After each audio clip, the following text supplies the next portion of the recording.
رسول الکریم اما بعد فاعوذ باللہ من الشیطان الرجیم بسم اللہ الرحمن الرحیم۔ میں نے نظر بد کا ایک آخری آج آپ لوگوں کے سامنے مسنون طریقہ کے بارے میں، نظر بد کا مسنون علاج ہے۔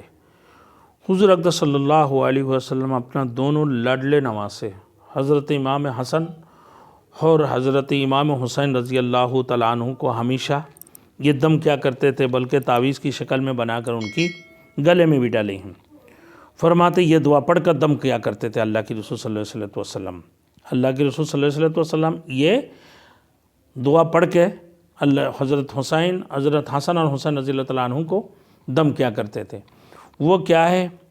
فرمایا اعوذ بکلمات اللہ التامات من شر کل شیطان وہمۃ وعین لامہ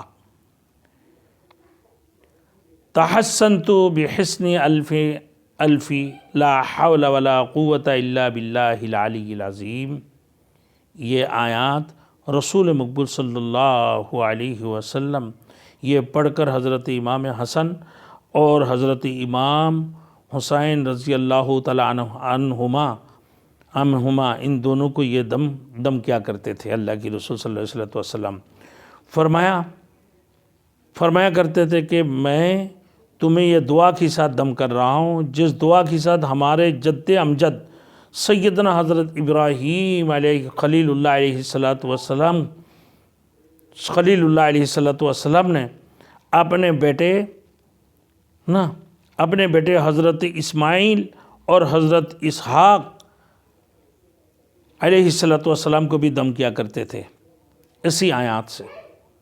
یہی چیزیں حضرت ابراہیم و خلیل اللہ علیہ السلام بھی پڑھا کرتے تھے۔ کون سی؟ کہ اعوذ بکلمات اللہ التامات من شر کل شیطان وہمۃ وعین لامہ تحسنت بحسن الف لا حول ولا قوة الا باللہ العلی العظیم۔ یہ آیات پڑھ کے رسول مقبول صلی اللہ علیہ وسلم کی پیارے لاڈلے نواسے حضرت حسن حضرت حسین رضی اللہ تعالیٰ عنہ کو دم کیا کرتے تھے۔ پھر فرمائے جب رسول مقبول صلی اللہ علیہ وسلم اللہ پاک نے آپ صلی اللہ علیہ وسلم پر معاوضتین نازل فرمایا تو آپ صلی اللہ علیہ وسلم یعنی سورہ فلق اور سورہ ناس یہی پڑھ کے ان دونوں کو دم کیا کرتے تھے۔ تو اللہ ہم سب کو عمل کرنے کے توفیق عطا فرمایا۔ آخر دعوانا الحمدللہ رب العالمین۔